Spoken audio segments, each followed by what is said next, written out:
Bon, aujourd'hui, je bosse sur mes prochaines recettes, celle pour la chaîne Dans ton chi, et puis aussi celle pour Saveurs Vagabond de mon activité traiteur. Alors, je cherche des huiles avec lesquelles travailler. J'aime bien changer de temps en temps des huiles qui apportent du goût, des huiles qui sont un petit peu exotiques, on va dire, et puis surtout qui respectent l'énergie du corps et qui tiennent la route autant en vidéo que dans une vraie prestation livrée chez un client. Je cherche toujours l'intérêt nutritionnel. Ça fait sens à notre métier de cuisinier, je trouve. Alors je fouille, j'ouvre des flacons, et là, je retombe là-dessus. De l'huile de palme africaine. Oui, je sais, tu vas me dire, c'est un truc de dingue, c'est un carnage. Le simple mot huile de palme te donne envie d'appeler Greenpeace ou le WWF.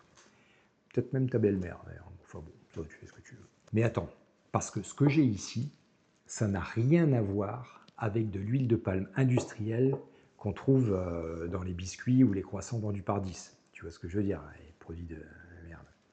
Alors aujourd'hui, on va mettre les choses au clair et pourquoi l'huile de palme africaine peut être un super produit pour cuisiner. Pourquoi sa version industrielle, c'est un carnage, et comment, en médecine traditionnelle chinoise, ça nous aide à comprendre la différence. Voici deux huiles sous un même nom, mais avec un grand malentendu.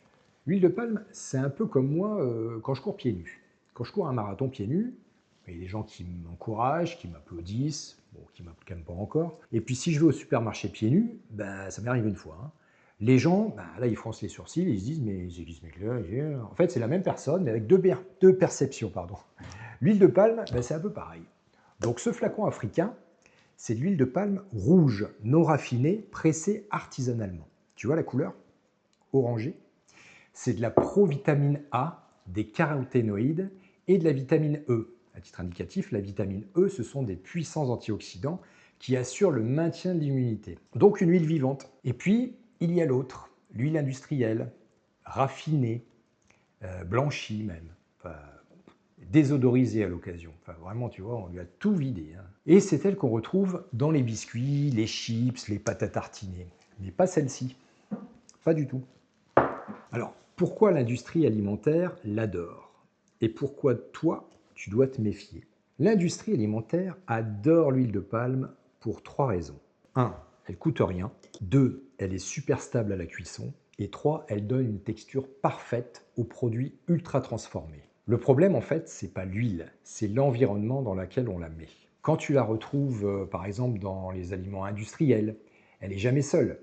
Elle arrive avec des sucres rapides, des farines mortes, des additifs, des gras réchauffés, des produits extrudés. Bref, c'est affreux comme truc. Et en médecine traditionnelle chinoise, de ce point de vue, ça fait une surcharge de la rate, ça fabrique de l'humidité, et l'humidité finit par s'épaissir en mucosité. En clair, c'est de la boue interne qui ralentit ta digestion, ton énergie et ton mental. Et puis surtout, ça te fait prendre du poids lentement mais sûrement. Pas par calories, hein, mais par stagnation. Et crois-moi, même plusieurs séances de CrossFit ne suffiraient pas à tout nettoyer.